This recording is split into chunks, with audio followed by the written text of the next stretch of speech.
अपने छोटे से बच्चे को खेल रहा है, काला धागा लेकर उसकी कमर पे बांध दिया। ये काला धागा उसको बचाएगा नजरे बद से। ये है बदशगुनी। ये माएँ जो अपने छोटे छोटे बच्चों को जो नहला धुलाने के बाद एक काले रंग का काजल का टीका लेती हैं और अपने बच्चे के सर पे या गाल पे कहीं लगा देती हैं, काले रंग का ये इससे क्या होगा? नजर नहीं लगेगी। ये है। एक बार अल्लाह के रसूल ऐसे ही मस्जिद में बैठे थे और सहाबा मौजूद थे, तो अल्लाह के नबी सल्लल्लाहु अलैहि वसल्लम ने उन सहाबा से फरमाया कि अब से लेकर क़यामत तक जितने लोग पैदा होंगे और ईमान लाएंगे, इन लोगों में 70,000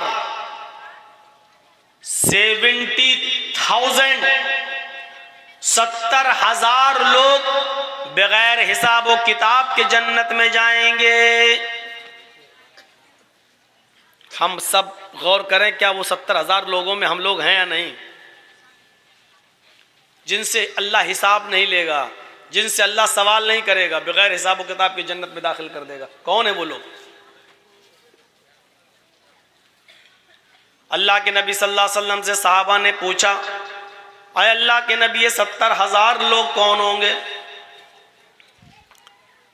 नबी अकरम सल्लल्लाहु अलैहि वसल्लम ने फरमाया, लज़ीना हुम ला यततय्यरून,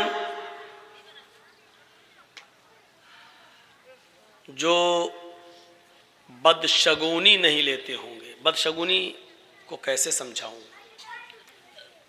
बदफाल नहीं लेते होंगे। बदशगुनी समझते हैं आप?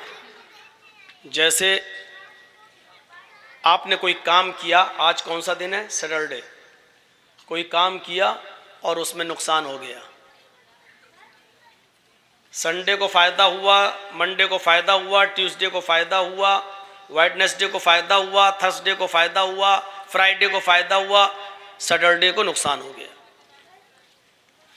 फिर आपने पूरे हफ्ते काम किया, फ़ायदा हुआ, फिर सैटरडे को फिर नुकसान हो गया। फिर पूरे हफ्ते काम किया, फ़ायदा हुआ, फिर सैटरडे फिर नुकसान हुआ। नहीं नहीं नहीं, ये सैटरडे का दिन बड़ा ख़राब दिन है, मनहूस दिन है। इस दिन हमारे नुकसान होता ही होता है। आज के बाद हम सैटरडे को काम ही नहीं करेंगे। अब हम सैटरडे को काम नहीं कर रहे हैं, क्या सोच के कि नहीं नहीं, ये शनिचर का दिन, हफ्ते का दिन, सैटरडे का दिन ये हमारे लिए अच्छा नहीं है, नुकसान हो जाता है। ये है बदशगुनी। पूरे साल हम शादी करेंगे लेकिन मुहर्रम के महीने में शादी नहीं करेंगे। क्यों? मुहर्रम का महीना मातम का महीना का, मुहर्रम के महीने में शादी कर दी अपने बेटे या बेटी की तो घर में मातम ही मातम रहेगा।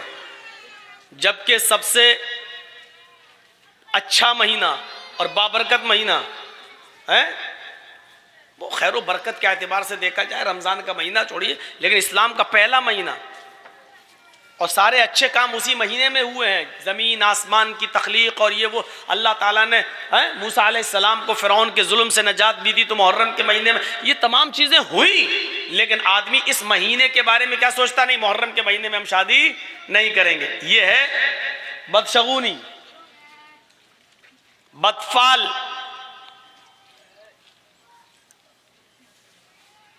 गाड़ी चल रही है स्पीड में, अचानक बिल्ली रास्ते से गुजर गई, रोक दी गाड़ी। क्या हुआ?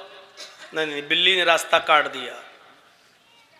अरे इतने बड़े बड़े जुआरी, शराबी, कबाबी रास्ता काट रहे हैं, योगी मोदी सब रास्ते से गुजर रहे हैं तो रास्ता मनहूस नहीं हो रहा। बिल्ली बेचारी अल्लाह की मखलूक, बेकसूर जानवर, ये गुजर गया तो रास्ता रोक। नहीं, अरे गाड़ी रोकना थी तो इन मनहूस नेताओं के गुजरने पर रोकना चाहिए थी कि अब तो पता नहीं सुबह सुबह किस नेता का चेहरा देख लिया, पता नहीं गाड़ी आगे बढ़ेगी कि नहीं बढ़ेगी। रोकना वहां चाहिए, रोक रहे इस बिल्ली पर। यह अकीदा रखना कि बिल्ली के गुजर जाने की वजह से एक्सीडेंट होने का खतरा है। गाड़ी रोक दी, 2 मिनट रुके, उसके बाद गाड़ी चला रहे हैं। यह है बदशगुनी।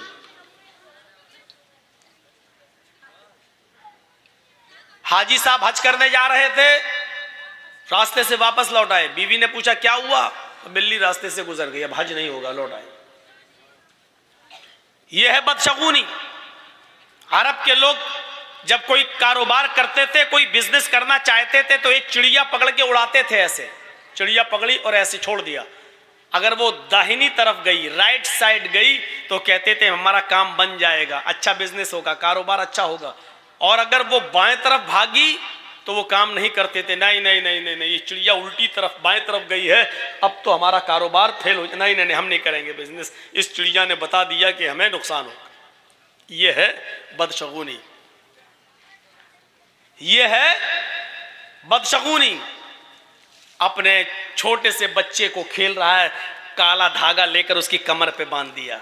ये काला धागा उसको बचाएगा नजरे बद से, ये है बदशगुनी। ये माएँ जो अपने छोटे छोटे बच्चों को जो नहला धुलाने के बाद एक काले रंग का काजल का टीका लेती हैं और अपने बच्चे के सर पे या गाल पे कहीं लगा देती हैं, काले रंग का ये इससे क्या होगा? नजर नहीं लगेगी। ये है बदशगुनी।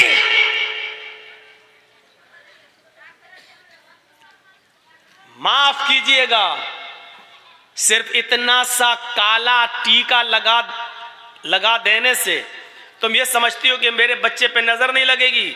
अरे इतना सा काला टीका क्या, पूरा चेहरा भी अगर तू काला कर देगी तब भी ये काला रंग उसका कुछ नहीं कर सकता है। अपने बच्चे को नजरे बद से बचाना है तो सिर्फ ये दुआ पढ़ो, अल्हम्दुलिल्लाहि रब्बिल आलमीन से वलज़्ज़ालीन आमीन, और उसके बाद में कुल औज़ु बिरब्बिल फलक और कुल औज़ु बिरब्बिन नास, ये पढ़कर अपने बच्चों पर दम करो 3 मरतबा सुबह और 3 मरतबा शाम। आपके बच्चे पर नजर नहीं लगेगी। ये काले टीके बंद करो।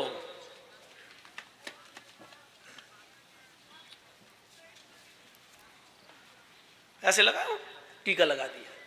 कितने बच्चे खेलते हुए हमारी गोद में आ जाते हैं, यही बिहार बंगाल के अंदर। है मौलाना साहब जरा मेरे बच्चे के सर पे हाथ फेर देना, गोद लिया, काला टीका लगा हुआ है, काजल लगा हुआ है। इस अकीदे के साथ कि काला टीका लगा देने से बच्चे पे नजर नहीं लगेगी, गलत।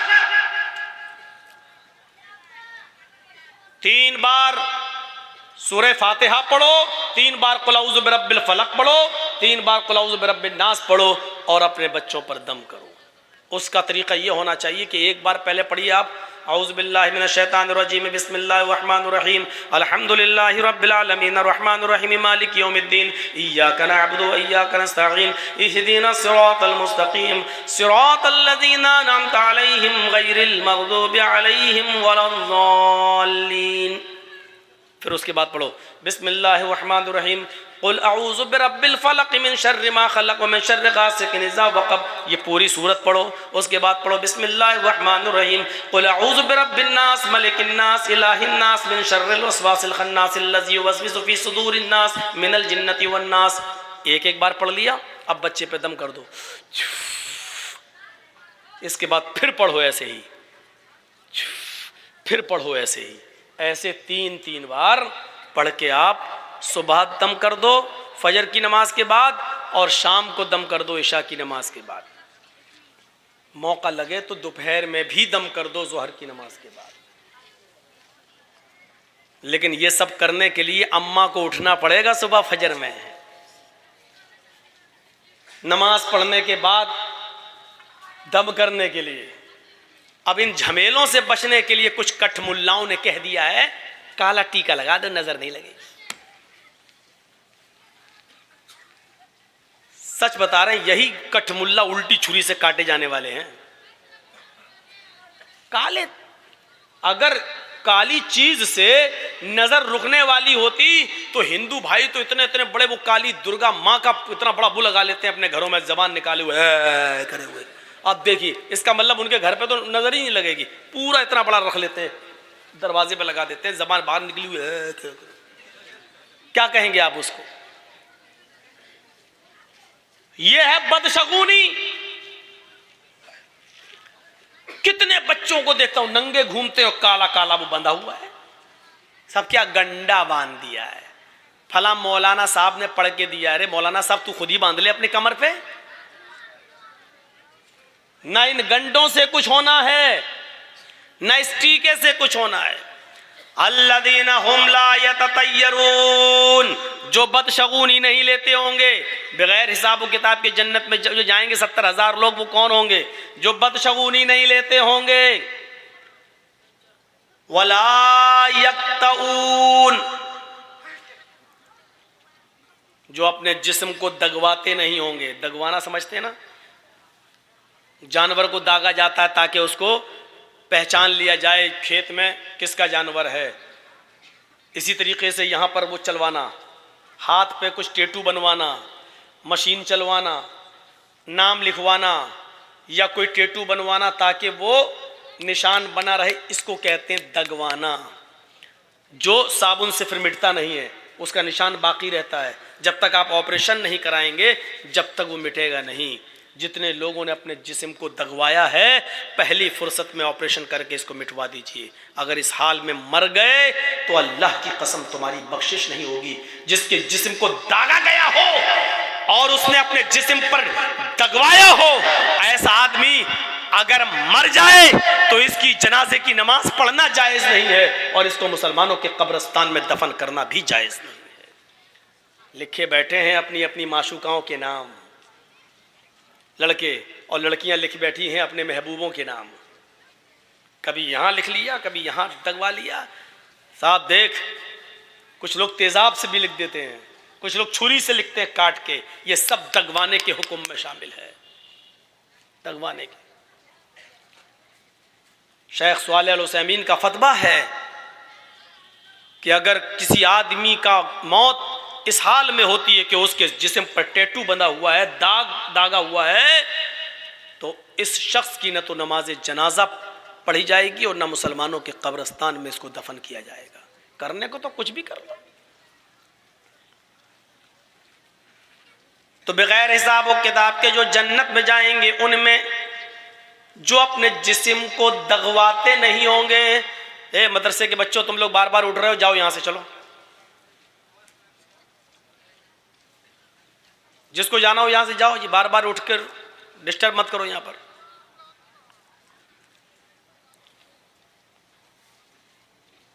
अल्लज़ीना हुम ला यततय्यरून वला यक्तऊन, और जो अपने जिस्म को दगवाते नहीं होंगे। और तीसरी चीज सुन लीजिए, जो बगैर हिसाब और किताब के जो लोग जन्नत में जाएंगे, उनमें तीसरी चीज क्या है? सही बुखारी की हदीस, अल्लाह के नबी फरमाते वला यस्तरकून, जो झाड़ फूक नहीं करते होंगे। बहुत साफ लफ्ज मौजूद है, कोई तशरीह करने की जरूरत नहीं है। जो झाड़ फूक नहीं कराते होंगे। मौलाना साहब बुखार आ गया, फूंक दो मेरे ऊपर। अब मौलाना जर्जी साहब बैठो, बैठ, पढ़ रहे हैं, छू दम कर रहे हैं। एक बात याद रखिएगा, दम करना जायज है। मसला याद रखिएगा, किसी बीमार आदमी पर सूरह फातिहा पढ़ना, मुअव्वज़तैन पढ़कर दम करना, अल्लाहुम्मा शफ़ी अंत शाफ़ी ला शिफ़ा इल्ला शिफ़ाउका शिफ़ाअन ला युग़ादिरु सक़मन, ये दुआ पढ़कर दम करना जायज़ है। आप इसको नाजायज़ नहीं कह सकते। कुरान की आयतें पढ़कर, सही हदीसें पढ़कर, जो आयात शिफा और आयात दुआ है उसको पढ़कर दम करना जायज़ है। लेकिन अगर कोई बीमार आदमी ये भी ना कराए और अल्लाह पर भरोसा करके छोड़ दे कि नहीं उसी ने बीमार किया है, वही हमें ठीक करेगा, अगर उसकी मर्जी होगी, तो हम क्यों जाएं किसी मुल्ला मौलवी के पास झाड़ फूंक कराने। अगर वो अल्लाह पर तवक्कुल करके छोड़ देता है तो ये और ज्यादा बेहतर है। इसी को अल्लाह के नबी ने फरमाया वला यस्तरकून, जो झाड़ फूक नहीं करवाते होंगे। झाड़ फूक की आड़ में असल में बहुत बुरे बुरे काम हो रहे हैं। मर्दों के साथ साथ जवान लड़कियां भी मुल्ला मौलवियों के सामने बैठ जाती हैं कि फूंक दो मेरे ऊपर। हम समझते हैं, हमारा बाप समझता है लड़की का कि चलो कुरान ही तो है, अल्लाह का कलाम है, और फूंकने वाला तो मौलाना है। मौलाना तो फरिश्ता होता है बेचारा, वो इंसान कहां होता है, वो तो फरिश्ता होता है। जिस तरीके से पर्दा 10 साल की उम्र की लड़की को, 10 साल से बड़ी लड़की को, जिस वक्त 10 साल की हो जाए उसके बाद लड़की को अपना चेहरा भी छिपाना पड़ेगा, अपने हाथ की हथेलियां भी छुपाना पड़ेंगी, उसको पर्दा करना पड़ेगा। और जिन लोगों से पर्दा करना है उनमें मुल्ला मौलवी भी शामिल हैं।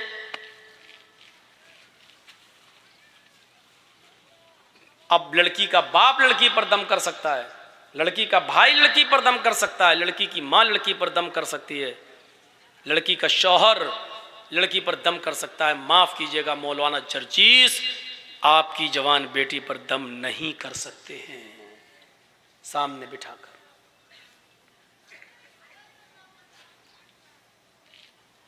वला यस्तरकून, झाड़ फूक नहीं कराते होंगे, झाड़ फूक अगर कोई शख्स करता है कुरान हदीस के दायरे में तो जायज है, लेकिन अगर अल्लाह पर भरोसा करके ये भी न करवाया जाए तो अफजल है, बेहतर है। वला यस्तर। और चौथी चीज वअला रब्बिहिम यतवक्कलून, और जो अपने रब के ऊपर पूरा पूरा भरोसा और तवक्कुल करते होंगे, ये लोग बगैर हिसाब व किताब के जन्नत में जाएंगे। अब जन्नत में जाने वाले कितने लोग हो गए? जिन्होंने कहा ला इलाहा इल्लल्लाह वो जन्नत में जाएंगे, जिन्होंने ला इलाहा इल्लल्लाह के साथ नमाज पढ़ी, रोजा रखा, हज किया, ज़कात दी, यानी चारों काम किए, ये जन्नत में दाखिल होंगे। और तो तीसरी चीज मन कान फी आखिरी कलाम, मन कान फी आखिर कलाम ही ला इलाहा इल्लल्लाहु दखलल जन्नह, और जिसकी जबान से आखिरी जुमला ला इलाहा इल्लल्लाह निकला वो जन्नत के अंदर दाखिल होगा। जो बदशगुनी नहीं करता होगा वो जन्नत के अंदर दाखिल होगा। बगैर हिसाब व किताब के जाने वालों में ये भी शामिल है। और जो अपने जिस्म को दगवाते नहीं होंगे, और जो झाड़ फूक नहीं कराते होंगे, और जो अपने रब के ऊपर पूरा का पूरा तवक्कुल और भरोसा और एतमाद करते होंगे, अल्लाह के अलावा उनका ये एतमाद किसी और के ऊपर नहीं गया होगा, ये बगैर हिसाब ये जन्नत में जाने वाले लोगों में से होंगे।